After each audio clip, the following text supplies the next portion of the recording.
päevast lehesepüha. Nagu alati on kevväi kõige ilosa ja elo ja kõige algus. Et meil põllumehil loen neid tibusid nagu sügise, aga kooli poolest ja sääl on keväjane säne ülekaetamine ja kokkuvõtjate tegemine. Et tervist ja õnne kõigile kooliperele ja suur avastus lõpetajatele, kellega me täna proovime ka siis säänse mälestuse ja paigaga köitmises teha puust kuju ja tuu viia mäe otsa. Et nagu Hinne ütle, et kevväjum ja kui siin nüüd kullemi soost jutust kõrvast ka väga ilosta koostus läbi sirgulaul. Kunagi ka muistnerahvas nimet kevää seda aigu ka sirgupühas. Et meil ongi säne õnnes säne kultuur, et kus on väga mitmekesine. Me võime teda lehesepühas nimetada, võime sirgupühas nimetada ja kevväi on ta niikuinii.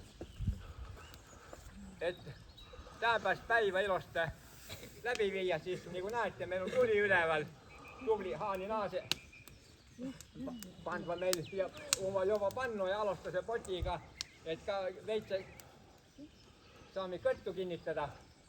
Ja tuu muista rahva komba kohaselt me oleme kokku tulnud, tulime üles saanud ja kunagi saame ka vähekese kihe kinnitada. Siis on tuu säne kuuh olemine ja suur pühade tunne ja tegemine ärtetty. Et võib-olla ma pikem perä kõnela katsandi või lõpetajatega seal puuslikuman ja nüüd annas võib-olla kooli tegijale sõna, et kui viisi ja mismoodi meil täänpä siis tuu täänpäine päiv nagu üles on ehitatud ja plaanitu.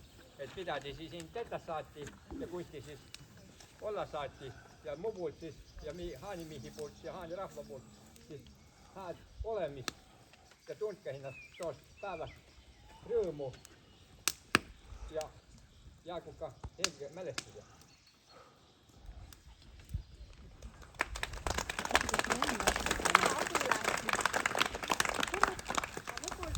Väga hea miil on, et on kogukonna inimesi nii palju, et loodame, et ütel päeval siis on kogukonna inimesi sama palju kui kooliõpilasi, et on hästi suur sõõr. Päevedat ringi on sääne väikene piknik, saati võileivad, et endale banaani võtta, puullauda parkilla iperatena, teist poolt saati süvä päevätösen poolel. Ütese 45 nakkas pääle tüüda ja iga üks käes siis, kes on ta oppaja, ta grupijuht ja mänsel tüüdaren pealt olema. Annika